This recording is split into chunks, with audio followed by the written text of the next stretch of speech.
again earlier. You know, some of my relatives, yung mga babae, the women, were asking me, even from the States, the residents of the United States, why did you have to include the relationship between the Lima and her driver? Now, the crux of the matter is, if I do not talk about that relationship with the Lima to her driver, then there is no topic to talk about. Because what is really very crucial there is the fact that because of that relationship with her driver, which I termed immoral because the driver has a family and a wife, that connection gave rise to the corruption of what was happening inside the National Penitentiary. Kaya nga nagkaroon ng special privileges. Are you not surprised that during her term and for a longer period, when she became the Secretary of Justice, there were special privileges granted to almost all inmates. There were guns there inside. There were parties being held almost every night. There was a combo, a musical group. Liquors and alcoholic drinks flowed freely, and women went inside and out the prison. Now, if I do not mention the connect between the senator, who was then a Secretary of Justice, and a driver, how would you now explain? How would now explain to the public that these things happened, the partying, drugs, and even cooking shabu went well, unbridled, unhampered because of the driver himself? Would you think that a driver of a Department of Justice employee could have allowed these things by all and himself? These illegal things which you saw on TV almost every day for about a month? Do you think that without the Lima giving him the authority to allow the inmates to do that, all of this could have only happened if there was the go signal from the head of the department, which is the secretary. Barlaan, is there his name? Yeah, Barlaan. He was also one of the bagman. He was also, there's another fellow there. Undersecretary, all of these things happened under your nose, and shabu was floating inside, and it was being, and what was really painful, and that's the reason why we knew, and I know, because they were trafficking shabu from the inside. Were it not for that authority, these cell phones and everything else, the guns, could not have happened. Now, I am now warning everybody connected with the Bureau of Prisons in Muntinlupa. All the guards there and the supervisors. Because if you do not tell the truth before any committee of any governmental body, be it the Senate or the House of Representatives, be prepared to be charged. For what? That is serious negligence of duty. If not, I hope it is not that you were in conspiracy with the prisoners. You were there for almost all the time that these things happened. Do you mean to say that you did not report it to your superiors? Or you allowed these things to happen by yourself, only your authority and nobody else's? then be prepared to be investigated, because I will charge you for negligence of duty or under the revised penal code for conspiring with these guys to precisely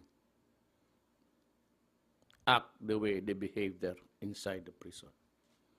It could not have happened without your connivance. It could only mean conspiracy. Now, if you are not ready to tell the truth, I said, be ready to be ousted. You're all invited in the meantime to go to Basilan and find your places there and in Hulo. You're going there. Kayong lahat, I will be assigning you there. In the meantime that we are now waiting for the House of Representatives, which is also conducting its own inquiry, I urge the Lima to proceed with the investigation. And I would like to invite, there's somebody, sir, who told me there was this UN expert that Duterte is not doing enough. To come to the Philippines, have a conference to me in public. You can ask your questions, all that you want to know. But allow me to ask you also. You seem to be characterized as a UN expert. Fine. I'm just a simple trial lawyer. So why don't you come here and let's talk about what you are talking about. Extrajudicial killing, I will do the explanation in public for international release if you want. For the things that really happened during the criminals and the police in operations, punitive operations, police action, I am willing to answer all of them. And I said, I assume full responsibility for what happened, because I was the one who ordered it. Now, my instructions at the very first day of my term was that go out and hunt for these criminals.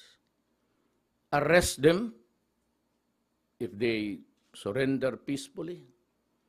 But if they put up a violent stand, then you just have to kill him. Because I do not want people in government dying needlessly for doing his work. But you will then be leaving behind a family and children. Now remember, today we lost another policeman. On the average, on the national scheme, we lose about on the average, 2-3 police officers killed in drug operations. Now, I want the law expert to come here and to count the numbers of deaths also incurred by government with his fingers to guide him how many deaths were caused. For the extrajudicial killing, they say, it's not the work of the police to be wrapping people with plastics and putting it in the bag. That is not the job of the police. I just told him that one bullet will do. Why do you have to wrap it? Waste your time. That is not. But we know at the start what we planted the intrigues there. I am just as, well, not really. I've learned a lot during my prosecution days. We planted evidence. We arrested persons, but we released them, but telling him that it was this person who squealed on him. And then we, when he goes out but killing, then we said that it was this fellow who really did it, who did you in. We first planted the intrigues so that we would know where they were, from where they came from. It was not until I was the favorite whipping boy of Lima. She was for the longest time chairman of the Commission on Appointments, Philippines Republic. She was yakking. She never proved anything. When she became Secretary of Justice, she was yakking, accusing me. But she never also initiated any complaint, any accusation anywhere. She just simply loved talking in front of cameras and microphones. Now, she's conducting an investigation against, in the matter of judicial killings. And then she had the gall again to mention my name, Mayor Duterte, that's what I call me. My appellation is really Mayor. That's my nickname, so you call me Mayor. Do not call me President. I'm not used to it. I've been Mayor for 23 years. Just call me Mayor. I said, Mr. President Duterte, follow me as I start my probe. Good. Then we will have to include all. Your driver, all of the employees,